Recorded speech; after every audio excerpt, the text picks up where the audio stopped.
이번 시간은 베스트 애널리스트 특집으로 진행됩니다. 이 금리 급등으로 시험대에 오르는 은행 자산 건전성이라는 보고서로 지난해 베스트 애널리스트에 선정되신 분이죠. 오늘은 최정욱 하나증권 연구위원 스튜디오에 모셔봤습니다. 만나보시죠.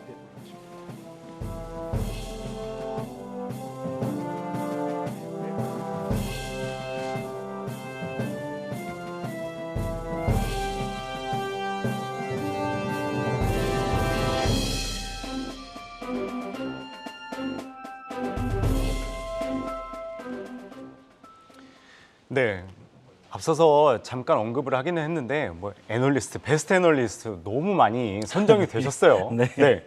비결이 뭔가요? 소감 한 말씀 부탁드리겠습니다. 일단 항상 환경에서 좋은 상 주셔서 감사드리고요. 투자자들 입장에서 고민하고 생각했던 게 많이 도움이 됐던 것 같습니다. 네. 물론 이제 펀더멘털을 보고 장기 투자하시는 분도 있지만 또 단기적으로 매매하시는 분들도 있는데 그런 분들을 다 고루 생각해서 여러 가지 조언이나 전략 제시해드린 게 좋은 평가를 받은 계기가 된 것 같습니다. 네, 그렇다면 올해도 좋은 결과 한번 기대해 보도록 하겠습니다. 네. 그럼 본격적으로 질문 여쭤보도록 하겠습니다. 은행주 최근에 말이 많죠. 괜찮다는 은행주 최근에 이 윤 대통령의 비판과 함께 이 금융당국이 고강도 규제를 예고를 하면서 은행주들 많이 흔들리고 있습니다. 규제 우려 영향 과연 어디까지 갈까요? 일단 1월까지만 하더라도 은행 주가가 굉장히 좋았고요. 그렇죠. 특히 이제 1월 초에 온라인 인베스트먼트에서 주주제한 이벤트 한다고 이제 하면서부터 외국인이 1월 한 달 동안 한 8,700억 정도로 은행주를 샀어요. 이제 그랬다가 정부의 고강도 규제 예고 나오면서부터 지난 2주 동안 다시 2,100억을 순매도를 했고요. 이제 외국인들이 이제 파는 배경을 보면 지금 정부에서 은행 제도 개선 6대 과제 이제 발표하고 시행한다고 하는데 이런 것들에 대해서 이제 수익성 악화가 있지 않을까라는 이제 우려가 일부 있는 것 같고요. 지금 TF가 아마 6월까지 운영이 되고 6월에 최종 방안이 나올 것 같습니다. 그래서 이제 그때까지는 불확실성이 지속될 수밖에 없기 때문에 자금도 계속 흘러나올 것 같고요. 지금 은행 예대금리차 줄이기 위해서 여러 가지 점검 같은 거 한다고 하잖아요. 그래서 아무래도 이제 규제 이전의 어떤 랠리 이런 거를 기대하기는 당분간은 조금 이제 어려운 상황 아닌가라고 생각하고 있습니다. 네, 역시나 그렇게 바로 닥친 리스크들은 일단은 피해가는 게 맞는 것 같습니다. 그래도 연초에만 하더라도 이 은행주의 배당이라든지 주주 친화 강화 기대감이라든지 긍정적인 요소들이 많았잖아요. 근데 이런 부분 다시 긍정적으로 작용할 수 있을까요? 어떻게 보십니까?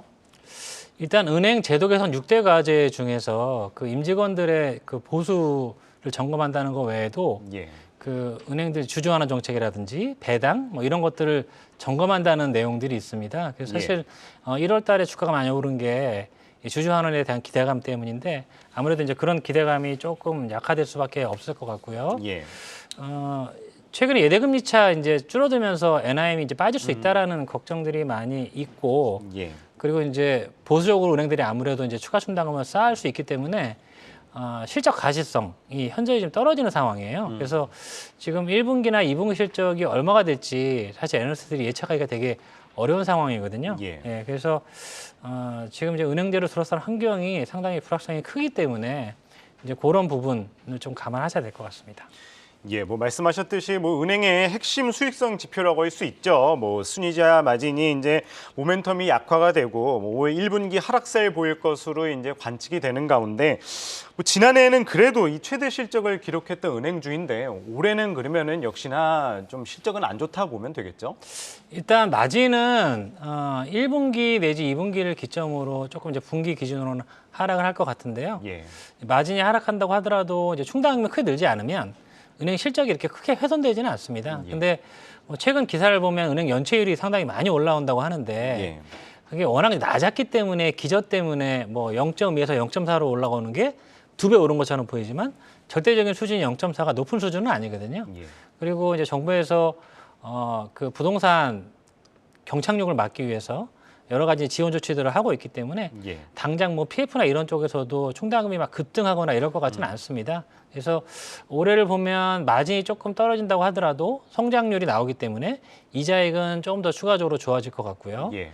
충당금도 작년에 또 보수적으로 많이 쌓아놨어요. 그래서 올해 뭐 좀 는다고 하더라도 아주 드라마틱하게 많이 늘지는 않을 거기 때문에 기본적으로 올해도 일단 증익은 가능하지 않을까라고 생각을 하고 있고요. 예. 저희는 한 5% 정도 증익을 예상하는데 이제 문제는 그 정부에서 최근에 이제 고강도 규제한다고 하면서 예. 아까도 말씀드렸지만 향후 실적이 어떻게 될지 사실 조금 저희가 예측하기 좀 어려운 상황이 됐거든요. 그래서 뭐 5%보다는 조금 증액폭이 덜 될 수도 있지만 기본적으로 뭐 크게 감소하거나 뭐 이러지는 않을 걸로 생각을 하고 있습니다.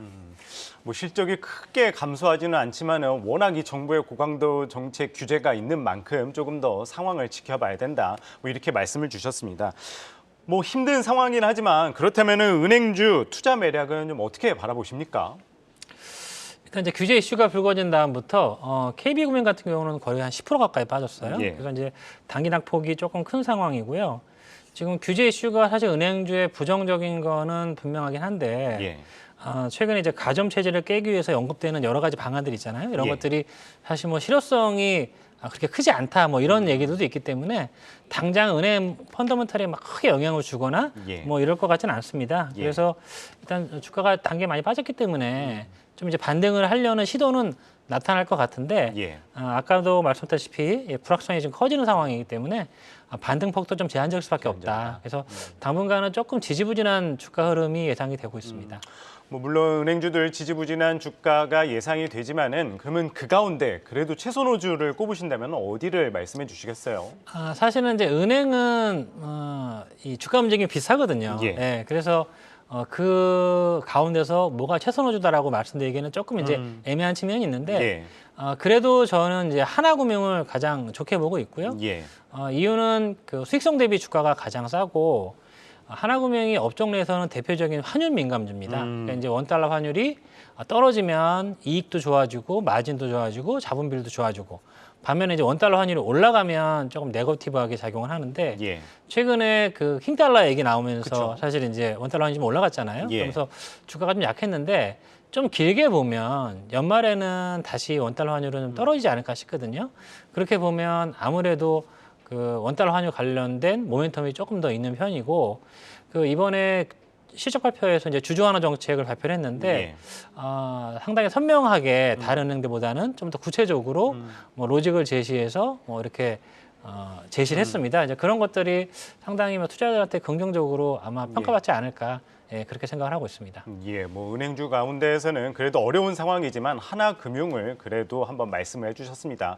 아까 처음에 말씀하셨었을 때 이제 은행주가 최근에 떨어지는 이유 중 하나가 이제 외국인의 매도세도 이제 강해져서 좀 은행주가 주춤하고 있다고 말씀하셨잖아요. 근데 최근에 이제 이 주주 환원 정책이 상당히 인기인데 뭐 앞에서도 처음에 말씀하셨듯이 이제 은행주들의 주주 환원 정책이 강하다고 이야기를 하셨는데 그러면 이 외국인들 그래도 이 주주 환원책 기대감으로 중장기적으로 봤었을 때는 들어올 좀 가능성은 있을까요? 뭐 그럴 수도 있는데 사실은 아까도 말씀드렸지만 지금 그 정부에서 주주 환원 정책에 대해서 점검을 한다고 했기 때문에 사실 이 부분이 계속적으로 배당 성향이라든지 총주주 환원율이 올라갈 수 있을 거라는 사실 확신하기가 조금 어려운 상황이거든요. 그래서 6월 말에 발표되는 방안들이나 이런 것들이 조금 어느 정도 구체화돼야 그 이후에 본격적으로 다시 매수에 나설지 아니면 그렇지 않을지 판단이 될 것 같습니다. 그러면 은행주 투자도 최소한 6월달 지나서 좀 대책이 구체화되고 나와서 한번 눈여겨보는 게 좋다 이렇게 그러니까 단기로는 좀 빠졌기 때문에 약간씩은 반등할 수도 있겠지만 이게 의미 있게 추세적인 반등을 하려면 6월에 그 어떤 방안이나 이런 것들이 좀 확정이 되고 그거에 대한 평가 뭐 이런 것들이 좀 이루어지고 난 다음에야 가능할 것 같습니다. 예, 알겠습니다. 뭐 최근에 이 정부의 발언으로 인해서 조금 주춤하고 있는 은행주에 대해서 한번 살펴봤습니다. 오늘은 최정욱 하나증권 연구위원 말씀 들어봤습니다. 고맙습니다. 감사합니다.